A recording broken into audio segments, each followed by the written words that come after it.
क्या कभी आपने सोचा है कि एक फिल्म सिर्फ मनोरंजन नहीं बल्कि सत्ता के गलियारों तक हलचल पैदा कर सकती है?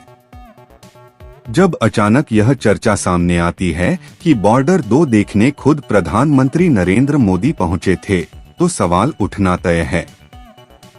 क्या यह दावा हकीकत पर आधारित है या फिर भावनाओं से गढ़ी गई एक कहानी? अगर सच में पीएम मोदी ने यह फिल्म देखी, तो आखिर ऐसा क्या था जो इसे सिर्फ सिनेमा हॉल तक सीमित नहीं रहने देता? क्या बॉर्डर 2 सिर्फ जोश से भरी एक देशभक्ति फिल्म है, या फिर इसमें कुछ ऐसा दिखाया गया है जिस पर आमतौर पर बंद दरवाजों के पीछे ही बात होती है? क्या सनी देओल के संवाद केवल तालियां बटोरने के लिए थे, या फिर उन्होंने सिस्टम के सामने आईना रखने की कोशिश की? और सबसे अहम सवाल, फिल्म देखने के बाद प्रधानमंत्री की असली प्रतिक्रिया क्या थी? आज हम इन्हीं दावों और सवालों की गहराई में उतरने वाले हैं, क्योंकि मामला बड़ा है और जवाब शायद उतना सीधा नहीं।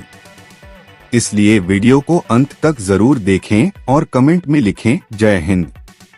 ऐसी ही गूढ़ और अनसुनी जानकारियों के लिए हमारे चैनल ट्रू हिस्ट्री को सब्सक्राइब करें और बेल आइकन दबाना न भूलें। 1997 में रिलीज हुई बॉर्डर सिर्फ एक फिल्म नहीं थी, वह उस दौर की भावनाओं की आवाज बन गई थी। 1971 के युद्ध से प्रेरित इस कहानी ने पहली बार आम दर्शक को यह एहसास कराया कि सीमा पर खड़ा सैनिक सिर्फ एक वर्दी नहीं बल्कि डर, उम्मीद और बलिदान से भरा इंसान होता है।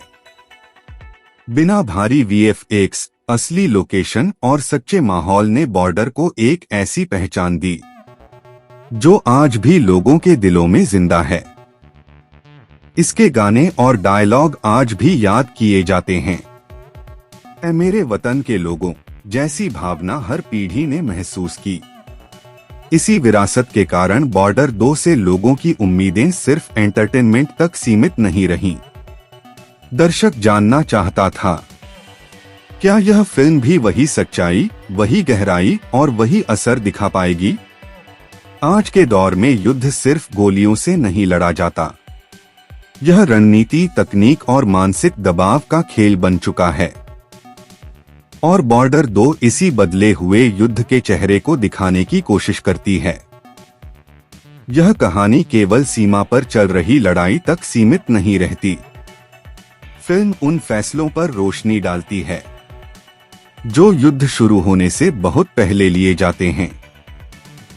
यह दिखाया जाता है कि कैसे एक छोटी सी चूक हजारों जिंदगियों पर भारी पड़ सकती है और कैसे सही रणनीति हालात की दिशा बदल देती है। फिल्म का एक मजबूत पहलू है सीमा पर तैनात जवानों की मानसिक स्थिति। लगातार तनाव, परिवार से दूरी और हर पल मौत का साया, ये वो सच्चाइयां हैं जिन पर अक्सर खुलकर बात नहीं होती। बॉर्डर 2 इन पहलुओं को सामने लाकर बताती है कि वर्दी के पीछे भी एक इंसान होता है जो अपनी निजी जंग रोज लड़ रहा होता है। फिल्म राजनीति और सेना के बीच की दूरी को भी उजागर करती है। फैसले राजधानी में होते हैं, लेकिन उनकी कीमत सीमा पर चुकाई जाती है। यही वह सच है जो आमतौर पर खबरों की सुर्खियों में नहीं आता, लेकिन फिल्म के जरिए दर्शकों तक पहुंचता है। कुछ दृश्य ऐसे हैं जो तालियों से ज्यादा सन्नाटा पैदा करते हैं। यहाँ शोर से ज्यादा असर फैसलों के वजन का महसूस होता है। डायलॉग सीधे सवाल खड़े करते हैं, क्या हर आदेश सही होता है? क्या हर बलिदान टाला नहीं जा सकता था? यहीं से कहानी एक सामान्य देशभक्ति फिल्म से अलग हो जाती है। यह सिस्टम बनाम सोल्जर की उस नाजुक रेखा को छूती है जहां जज्बा और मजबूरी आमने सामने खड़े दिखते हैं। कई बातें ऐसी होती हैं जिन्हें आम फिल्मों में दिखाने से बचा जाता है, क्योंकि वे दर्शक को सिर्फ भावुक नहीं बल्कि असहज भी कर सकती हैं। लेकिन यही असहजता बॉर्डर 2 की सबसे बड़ी ताकत बन जाती है। इतिहास गवाह है कि सिनेमा कई बार सत्ता के लिए असुविधाजनक साबित हुआ है। दुनिया भर में ऐसी फिल्में बनी हैं जिन्होंने नीतियों पर सवाल उठाए और सोच की दिशा बदली।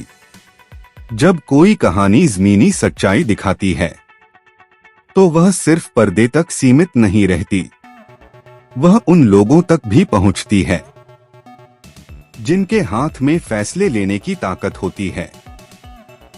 यही कारण है कि सिनेमा को समाज का आईना कहा जाता है। यह वही दिखाता है जो मौजूद होता है, लेकिन जिसे हर कोई देखना नहीं चाहता।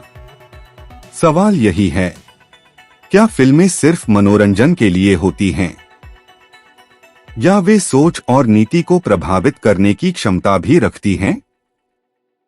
बॉर्डर 2 की चर्चा थिएटर से निकलकर सोशल मीडिया तक फैल गई। इसके संवाद और दृश्य छोटे वीडियो क्लिप्स में बदलकर वायरल होने लगे। लोग इन्हें सिर्फ सीन नहीं बल्कि एक बयान की तरह शेयर कर रहे थे।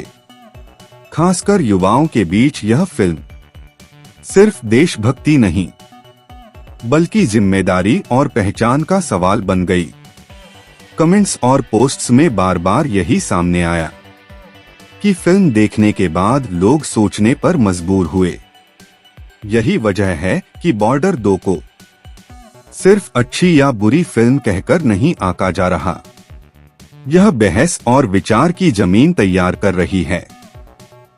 लंबे समय बाद बॉलीवुड में एक ऐसी गंभीर देशभक्ति फिल्म आई है जो शोर और ग्लैमर से ज्यादा कंटेंट की सच्चाई पर भरोसा करती है। ऐसे दौर में जहां विवाद और बॉयकॉट हेडलाइंस बनते हैं, बॉर्डर 2 का फोकस कहानी पर होना अपने आप में एक संकेत है। अब सबसे बड़ा सवाल फिर वहीं लौटता है, क्या प्रधानमंत्री नरेंद्र मोदी ने सच में यह फिल्म देखी, या यह दावा सिर्फ भावनाओं से बना एक नैरेटिव है? बिना आधिकारिक पुष्टि के भी ऐसी कहानियां इसलिए तेजी से फैलती हैं क्योंकि वे देशभक्ति और सत्ता दोनों को एक साथ छूती हैं। अगर आपको यह वीडियो जानकारी से भरपूर लगा हो तो इसे लाइक करें, शेयर करें और चैनल को सब्सक्राइब जरूर करें। बेल आइकन दबाएं ताकि अगला वीडियो आपसे छूटे नहीं। जय हिंद।